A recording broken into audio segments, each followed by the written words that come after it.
Fi stqarrija konġunta mill-Partit Laburista u minn Ticom Investments intqal li l-Partit Laburista se jibqa' jżomm lill-amministrazzjoni kurrenti responsabbli għal weddiet politiċi kollha dwar Smart City Malta.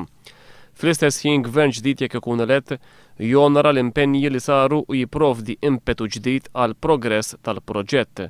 Il-Partit Laburista ħeġġeġ lil Ticom biex tkompli taħdem biex tħajjar l-investiment lejn Malta irrispettivament mill-kalendarju elettorali Malti u żgura lil Ticom li dawn l-investimenti jkollhom l-appoġġ tal-Partit Laburista.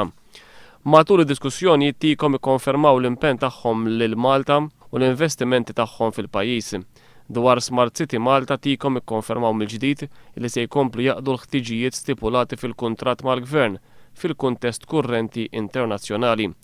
Ticom saħħu dwar il-bżonn ta' atteġġjament fuq medda fit-tul li ma' atteġġjamenti ilhom jisħu dwaru mill-bidu tiegħu.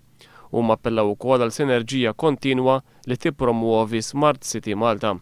Ticom u l-Partit Laburista diskutew il-kundizzjonijiet prevalenti f'Go, ix-xejriet kurrenti tas-suq u l-immaniġġjar tal-ħaddiema.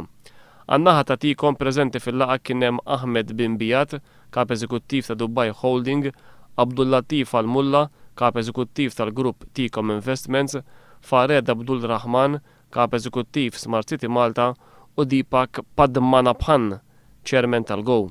Għan-naħa tal-Partit Laburista l-kap tal-Oppożizzjoni Joseph Muscat kien akkumpanjat minn Michael Farrugia, kelliem l Laburista tat-Teknoloġija tal-Informatika u mill-Europarlamentari Joseph Kuxkiri, illi qiegħed fid-delegazzjoni tal-Parlament Ewropew għall-Peniżula Qarbija.